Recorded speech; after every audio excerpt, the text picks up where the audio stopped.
everybody, welcome to The Dice Tower, a show all about board games and the people who play them. My name's Tom Vasel, and I get asked a lot of questions about The Dice Tower, and in fact I do usually a weekly Q&A each week, but some questions get asked over and over and over and over and over again, so rather than answer them all the time, I thought I would make this verbal FAQ for you guys to listen to, and if you have questions, I'll put links to each question in the description of this video so you can jump to the question that you want to know the answer to. I'll try not to take too long here. Let's get started. The Dice Tower's beginnings basically happened in 2002 when I started writing reviews of board games on the internet. After a few years, I transitioned and started a podcast, and after I think episode 3, we decided to start calling it The Dice Tower. The original podcast was myself and my co-host Joe Stedman, and he was with me to episode 50, and then Sam Healy came on as my co-host for about maybe another 100 or so episodes, and then Eric Summer took over as co-host of The Dice Tower. As I moved across the world, I met Sam again, and Sam and Z then joined me. In 2008, I started doing video reviews of board games, and they joined me. And essentially, The Dice Tower is a split between an audio podcast that we put out weekly, that's all about board games, and a video show, which is reviews of board games and top 10 lists and all sorts of things, basically all centered around board and card games. And we do variety shows like Board Game Breakfast and Throat Punch Lunch and Board Game Blender. We do, sometimes strange and unusual things, but everything's basically centered on board games. The video channel and the audio show all point to the same website, which is dicetower.com. There's no fee for us to look at your board game. Congratulations on designing one, but realize we have some restrictions. First of all, we only take a look at family-friendly games, so keep that in mind, and also look at the kind of games that we review and see if your game fits in there. We don't review prototypes. We don't review games before they've been kickstarted. Rather, we wait till after they've been kickstarted, and we want to look at fully published games. Once that happens, email us at dicetower@gmail.com. We'll take a look at your game, and I'll tell you if I think it's a game we might review. Even that doesn't guarantee a review. When you send it to us, we have a very long queue, first of all. You have to realize there's many, many games being sent to us. And we don't guarantee that we'll review your game. The best we can do is we guarantee that we will consider reviewing your game. And if you look at our track record, you'll see that we review a lot of them. At the moment, we have 3 seals that we have for board games. We have the kid-approved seal, and this is for games that I think are great for kids. Then we have the Dice Tower Seal of Approval and the Dice Tower Seal of Excellence. The Dice Tower Seal of Approval is for good games that are rated 6 through 7.5. And then we have the Dice Tower Seal of Excellence, which are games that are rated from 8 to 10. That's a wider range, but that's also a much harder one to reach. And a game that's 7.5 can go either way, really, whether we say excellence or approval. But if it has a seal on it, that means someone from the Dice Tower thought it was worth you taking the time to get it. Companies are free to use these. If you email me, I can give you a link to where we have some high-resolution pictures of these seals if you'd like to put them on their box, and there certainly is no fee involved in you doing that.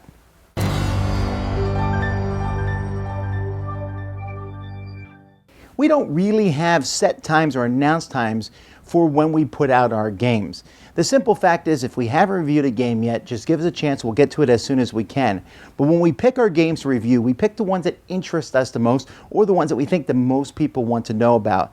There just simply isn't any way that we can get them out on any huge amount of, we can't put out 200 games in 1 week. So we have to spread them out, and sometimes games get delayed for reviewing purposes.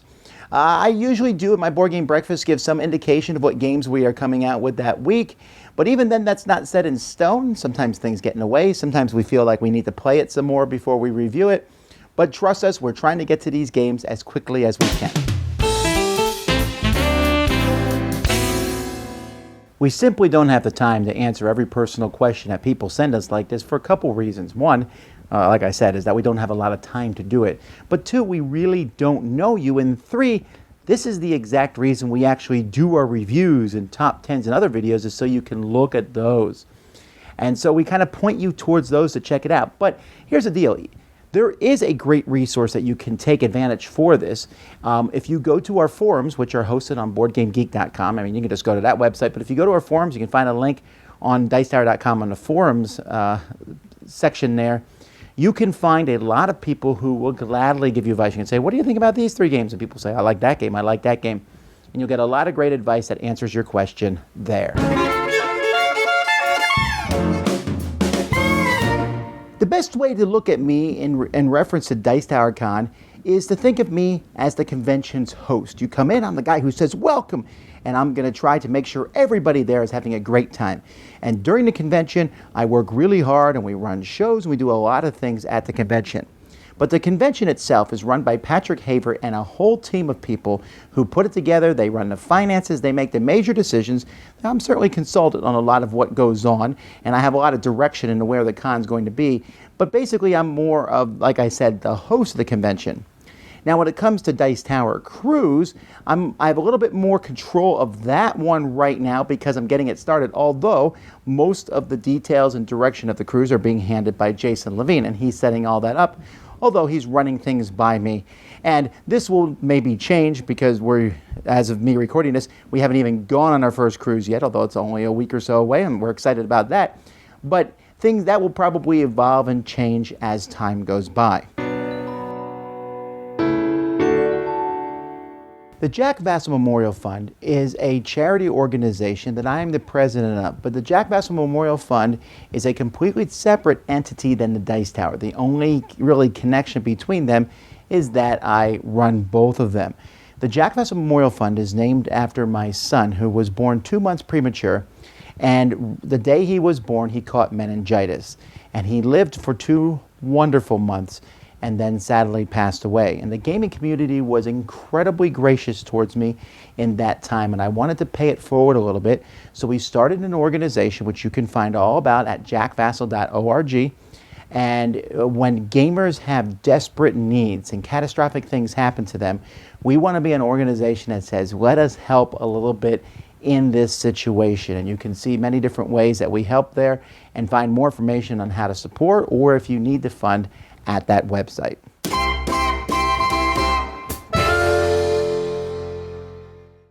Simple, as many times as it takes. I don't keep most of the games that I play. I simply don't have the space for them, so I get rid of them. And what I do with many of the games is I pass them off to people that I play them with. It's kind of like a, hey, thanks for playing these games with me, and some people take them. But the vast majority of them, we box up and we keep until Dice Tower Convention in July each year. There we take them and sell them at a flea market for a very inexpensive price to all the people coming in, making it a draw of the convention and a fun way to get rid of all the games. I know that when you see this, some people are like, oh, I'll buy it from you, I'll give you a good price for it. But the fact is we don't want to waste time running and shipping and doing all that jazz, and it's a lot of extra hassle on our parts, and it's just a really fun event that we run at the Dice Tower Convention every year, so that's basically where we get rid of most of our games.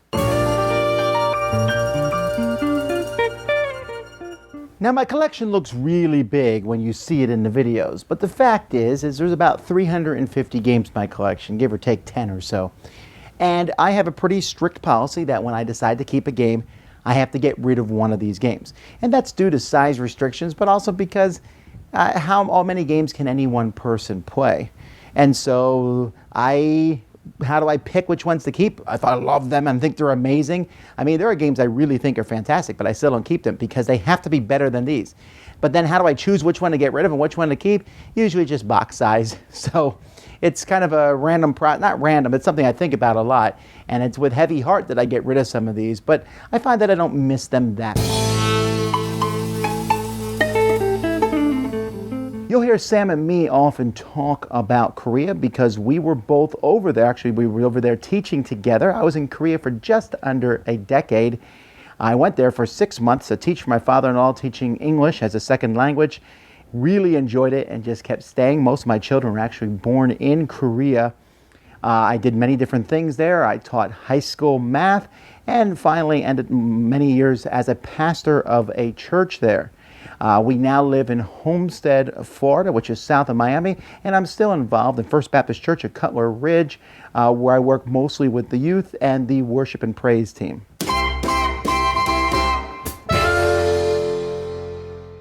Shut the Doors started as an accident. Basically, I accidentally left it in one of my videos.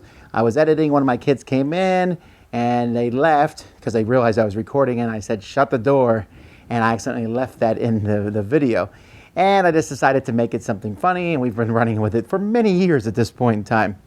The component drop, I had a slow motion capability on my camera. I thought I would test it out, and just kept doing it. I do it for 3 reasons now. 1, because it's a staple of my videos. When you see a component drop, you know it's a Vasel video. 2, it's a quick way to see pretty much all the components in the box. If I forget to show you some in the video, you probably saw them in a component drop, and it gives you an idea of how much stuff is in that box. And 3, it makes some people squeal, and I kind of get a kick out of that. This question really depends on what do you want to do. If you want to be involved with the Dice Tower as a contributor to one of our shows, like Board Game Breakfast or Throw Punch Lunch or Board Game Blender, we ask that you send us an audition video of sorts, and we'll go from there. If you want to be a reviewer for the Dice Tower, then you need to email me again with kind of an audition video of sorts, and we will go on from there. If you're just saying, I want to help out in different ways, there's always different things that we need. We always need volunteers for Dice Tower news and such, and we're certainly willing. Now realize that working with the Dice Tower, we have very few paid positions. The fact that we make any money at all through the Dice Tower is an amazing thing, but we're not making tons of money, and so paid positions are very few and far between. But I will tell you that contributing to the Dice Tower can lead to benefits, can lead to you going to a convention at some point down the road or what have you, but that takes getting involved and being part of the Dice Tower. But just you watching our videos is wonderful. All right, we aren't expecting you to do anything more than that. If you ever do, certainly feel free to contact us at dicetower@gmail.com. But we're just glad that you're watching us and enjoying and commenting on our shows. Every once in a while we refer to Vasel's Law, and Vasel's Law is simply put, if a game is truly great and amazing, it will eventually be reprinted. So what I mean by that is that if you see a great game and everyone's saying this game's amazing, don't run out and buy it when it's out of print for hundreds of dollars. The chances are very high. Maybe sometimes, there's a chance that it's not going to be reprinted because of IP issues or because someone has the rights to it and they refuse to let it be reprinted, but that's very rare. Most of the time it will come back in print within a decade or so, and meanwhile there are thousands and thousands of other great games that you can play. And as an addition, if there's a game that you think should be reprinted and no publisher seems interested in reprinting it at all, it probably isn't very good.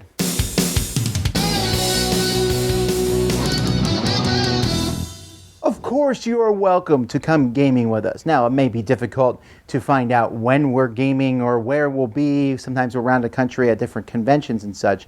But the best way to find us for gaming is to go to the Miami Board Game Meetup group, and you can see when our next meetup is. Or you can just email me and say, hey, I'm going to be in the area at this time. Are you guys available to game at that point in time?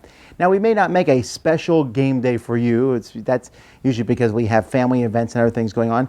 But Tuesday nights, we game almost every week. And once a month, we have a big game meetup on a Saturday. So we'd love to say hi to you at the very least. Always let us know when you're in the area. You're welcome at my church. You're welcome to, maybe if somehow we can say hi to you, we possibly will. Realize, though, that we have families and other things going on. But we'll do our best. We love to meet you.